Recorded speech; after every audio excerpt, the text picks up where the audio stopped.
برطانیہ کے ہندوستان پر قبضے کو لگ بھگ 43 سال ہو چکے تھے جب اس نے مقامی لوگوں کو اپنے نمائندے چننے کا اختیار دیا، لیکن یہ مقامی افراد عام لوگ ہرگز نہیں تھے۔ برطانوی پارلیمنٹ نے 1858 میں ہندوستان کا انتظام ایسٹ انڈیا کمپنی سے لے لیا۔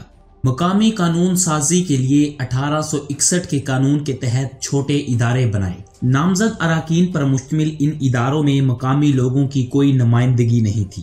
1892 کے انڈین کونسل ایکٹ کے تحت بنے اداروں میں مقامی نمائندگی دی تو گئی مگر بہت کم۔ انڈین کونسل ایکٹ 1901 کے تحت پہلی بار برطانوی ہندوستان میں قانون ساز اداروں میں مقامی لوگوں کو اپنے نمائندے منتخب کرنے کا اختیار دیا گیا۔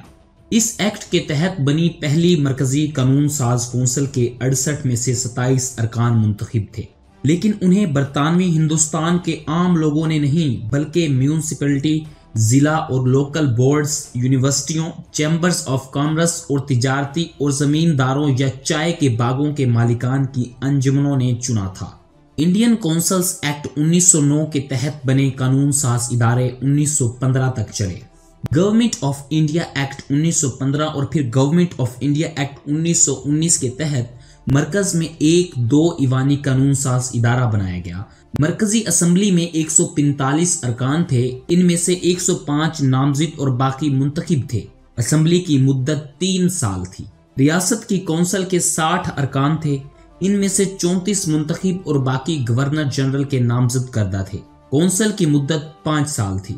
ایکٹ میں حلقوں سے دونوں ایوانوں کے لیے براہ راست انتخابات ہونا تھے، لیکن صرف چند افراد کو جائیداد یا زمین کی ملکیت یا انکم ٹیکس یا میونسپلٹی ٹیکس کی ادائیگی کی بنا پر ووٹ کا حق دیا گیا۔ کونسل کا حق رائے دہی بہت محدود تھا۔ جائیداد کی اہلیت اس قدر بلند رکھی گئی کہ صرف مالدار، ذمہ دار اور تاجر ہی نمائندہ بن سکتے۔ مخصوص نشستوں کے لیے مرکزی یا صوبائی مقننہ کا تجربہ، میونسپل کونسل کی سربراہی، یونیورسٹی سینٹ کی رکنیت اور اسی طرح کا مرتبہ اور عوامی امور میں تجربہ ووٹ کے لیے ضروری تھے۔ 1919 کا ایکٹ بھی ہندوستانی عوام کے مطالبات اور توقعات پر پورا نہ اترا۔ برطانوی حکام کی دلیل یہ تھی کہ سب کو ووٹ کا حق دینا ہندوستان کے لیے غیر موزوں ہے۔ نو آبادیاتی ہندوستان میں انتخابات محدود جمہوریت کی مشق ہوتے، جن میں ووٹروں کی ایک محدود تعداد مذہبی، برادری اور پیشہ ورانہ خطوط پر مختص نشستوں پر اپنا حق رائے دہی استعمال کرتی۔ ہندوستانی خواتین کی تنظیموں نے خواتین کے حق رائے دہی کے لیے سخت جدوجہد کی۔ سن 1921 میں بمبئی اور مدارس یعنی چنئی خواتین کو ووٹ کا محدود حق دینے والے پہلے صوبے بن گئے۔ 1923 اور 1930 کے درمیان 7 دیگر صوبوں نے خواتین کو حق رائے دہی دیا۔ ہاؤس آف کامنز نے متعدد ہندوستانی اور برطانوی خواتین تنظیموں کے ووٹ کے حق کے مطالبات نظر انداز کیے۔ ووٹ کے مخالف عوامی معاملات میں خواتین کی کمتری اور نااہلی کی بات کرتے۔ بعض کہتے کہ خواتین کو ووٹ کا حق دینے سے شوہر اور بچے نظر انداز ہو جائیں گے۔ ایک شخص نے یہاں تک کہا کہ سیاسی سرگرمی سے خواتین بچوں کو دودھ پلانے کے قابل نہیں رہیں گی۔ Government of India act 1935 Hindustan کے لیے آخری نو آبادیاتی قانونی ڈھانچہ تھا۔ اس ایکٹ میں برطانوی صوبوں اور ہندوستانی شاہی ریاستوں کے ایک وفاقی سیٹ اپ کا تصور دیا گیا۔ 2 ایوانوں والی وفاقی مقننہ میں کونسل آف اسٹیٹ کی کل رکنیت 260 تھی، جن میں سے 104 ہندوستانی شاہی ریاستوں کے حکمران اور باقی 156 ارکان برطانوی صوبوں کے نمائندے تھے۔ انہیں حلقوں سے براہ راست منتخب کیا جانا تھا، لیکن انتہائی محدود رائے دہی پر۔